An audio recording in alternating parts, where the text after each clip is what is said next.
Yuk. Halo. Belum. Dulu boleh sini lah. 1, 2, 3. Oke, Dilan, apa kabar Milian? Baik banget, alhamdulillah. Sekarang aku udah mulai sembuh lagi nih radangnya. Jadi sudah bisa mulai berbicara dengan jelas ya, karena kemarin sempat hilang suara aku. Karena apa sih kan? Yang gerak belakang. Kenapa? Karena apa mungkin? Karena kerja terus ya, karena kita kan menjual suara bukan menjual yang lain, iya kan? Jadi kita live 12 jam, jadi hilang suara aku. Tapi sekarang sudah baik kan, sudah mendingan. Berapa hari itu hilang? Kayak 2 minggu jalan ke 3 minggu, ini udah mau ke 3 minggu tapi udah mendingan banget. Kemarin pas sama yang Pak Aji Andre itu kan ini banget kan, suaraku hilang banget. Kata dokter apa? Kata dokter radang, so perhatian. Maksudnya Apanya? Menjaganya biar Menjaganya dengan banyak makan. Kalau radang cuma banyak makan aja sih. Berarti sempat keganggu nggak kerjaan kemarin? Enggak sih, aman dia, meskipun ya hilang-hilangan kayak gitu suaranya. Tadi ada yang tanya, anakku ulang tahun. Iya betul. Iya, ulang tahun. Yang kedua tahun ya. Iya, yang Nah, kedua itu tahun. gimana? Kalian cukup perhatian ya sama anaknya. Kepo. Aiza gimana? Iya, alhamdulillah kemarin anakku ulang tahun yang kedua, bapaknya ngasih kado ini, mobil-mobilan yang bisa dinaikin ya. Jadi ternyata modal nih. Jadi nggak ini lagi. Terus ngerayain doa bersama sekaligus sama award karyawan gitu. Jadi kita sekalian berbagi, sekalian berdoa buat ininya Haiza. Semoga jadi anak yang pinter, penuh dengan kebahagiaan gitu ya. Apapun yang terjadi, meskipun ya banyak cobaan di usia dia yang udah masih sekecil itu, tapi cobaannya udah banyak. Semoga dia kuat, menjadi anak yang kuat. Dilihat dari kontennya happy banget tuh kan Aiza pas unboxing kado-kado itu gimana? Iya benar, karena kado-kadonya dia suka semuanya mainan-mainan gemes-gemes banget. Ada yang ngasih bonekanya yang kayak boneka yang mirip bayi beneran itu. Kata gue, bayi mainan bayi gitu kan, jadi bayi banget. Terus baju-baju, terus ada piano, ada apa macam-macam. Kalau dari maminya ini aja Cartier yang tali gitu, karena itu filosofi banget ya, isinya itu kayak Trinity, artinya ada friendship, love, sama fidelity gitu. Jadi bagus untuk hubungan ibu dan anak. Bilang artinya pasca divorce kemarin seperti apa sih menjalani sekarang nih bareng sama anak itu?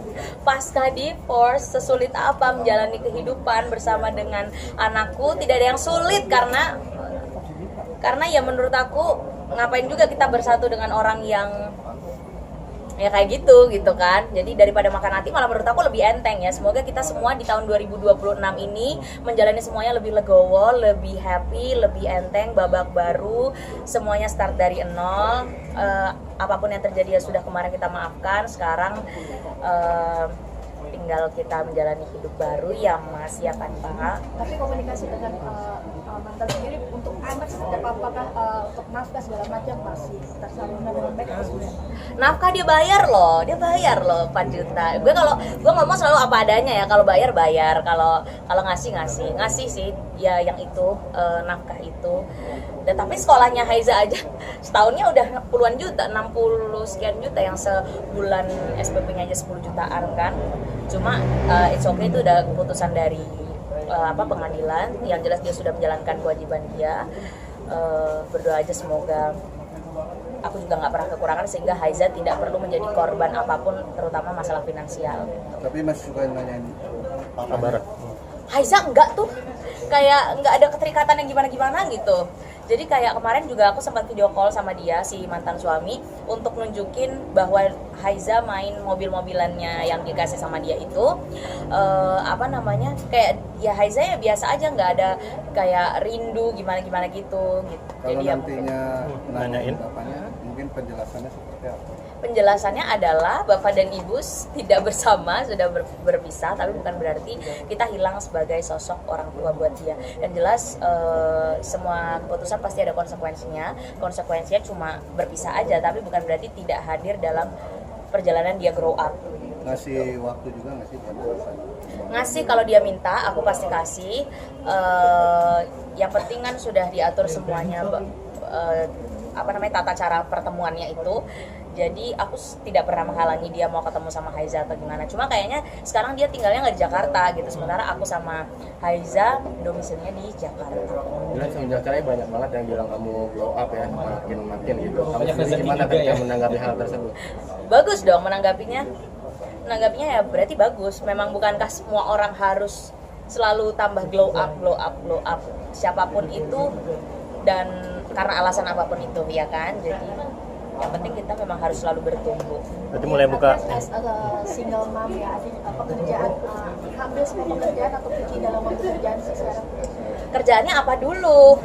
Iya tetap harus pikir lah. Cuma aku kalau bisa sebisa mungkin aku selama masih ada jadwal yang kosong aku pasti isi. Kalau misalnya bisa aku ambil ya aku ambil pasti gitu. Emang kalau kakak picky gitu ya? Karena kelihatannya kayak picky banget mengambil kerjaan. Ya tapi yang benar begitu hari ya. Tapi untuk hari ini kan misi acara kontennya juga ya, seperti apa sih mungkin dengan jadi podcaster juga gimana? Happy karena semakin lama semakin banyak tipikal pekerjaan yang macam-macam. Enggak, maksudnya kayak podcaster kah atau youtuber atau apa yang beda-beda, nggak cuma influencer aja gitu. Jadi kayak semakin bervariasi nih pekerjaan, tipe-tipe pekerjaannya. Aku senang karena itu tambah pengalaman, tambah teman, tambah link, tambah tantangan baru gitu, dan fun aja karena banyak atmosfer baru. Mungkin ada target kerjaan selain di film kemarin kan habis film juga. Iya, ini aku bakalan series, bakalan film lagi juga gitu. So ditunggu aja ya teman-teman semuanya. Tapi mungkin ada target nggak sih di tahun 2026 ini? Ada apa? Target cari papa baru gitu. mungkin pasangan kan mungkin gimana kan? Gimana, Lan? Aduh, nggak ada yang ngedeketin. Nggak tahu deh, kenapa ya? Nggak ada kita tahu deh. PDM. Hah? DM? Ya kalau DM mah, aduh udah nggak kehitung ya. Tapi kalau yang ngedeketin secara real kayak gitu tuh kayak nggak ada, nggak tahu deh. Mungkin juga pertimbangannya aku harus sembuh dulu ya. Buat diriku sendiri, aku harus puas dulu sama diriku sendiri, sama healingku sendiri, sembuh dulu. Baru nanti kalau cari papa baru mah gampang Berarti nggak ada lah. target ya? Nggak ada target. Kayak ini aja, Berarti- kerja aja loh. Berarti masih agak trauma gitu maksudnya. Masih sih sebenarnya, jujur masih trauma banget. Bukan sedikit trauma, masih trauma banget. Cuma di sini aku fase berusaha memaafkan. Kalau kemarin kan fase aku baru melupakan doang gitu kan. Ketika dibahas, setiap kali dibahas pasti aku bakalan marah gitu kan. Tapi kalau sekarang sudah ke fase yang lebih tinggi, yaitu berusaha memaafkan. Jadi ketika pun nanti ada yang mengingatkan, aku nggak marah lagi karena ya udah sih, aku juga udah maafin gitu. Maaf sebelumnya itu apa sih penyebab divorce-nya? Lah kemana aja lo bos? Karena selingkuh kan, dan dia orientasinya ke duit. Ketika mau pisah dia mintanya gonogini minimal 3M, tapi kalaupun rujuk dia minta yang dari awalnya 20% jadi 50% gitu. Jadi memang orientasinya tuh transaksional, lebih ke keuangan dia gitu, bukan fokus ke pengen memperbaiki diri sebagai suami yang baik gitu, tapi dia fokus ke ya udah mana nih keputusan yang nggak merugikan gue secara finansial gitu. Jadi emang dia menjalani hubungan selama ini lebih ke money oriented gitu. Tahunnya adanya perselingkuhan itu sejak kapan? Tahunnya, aduh aku lupa bulannya, tapi yang jelas udah hampir 2 tahun aku nikah gitu. Baru aku tahu kalau ternyata dia udah nyelingkuhin aku dari 1 bulan pernikahan gitu. Setelah terungkap dari banyaknya narasumber yang sudah bertemu dengan dia begitu. Sudah ditutup. Oke, Makasih, thank Kak. you.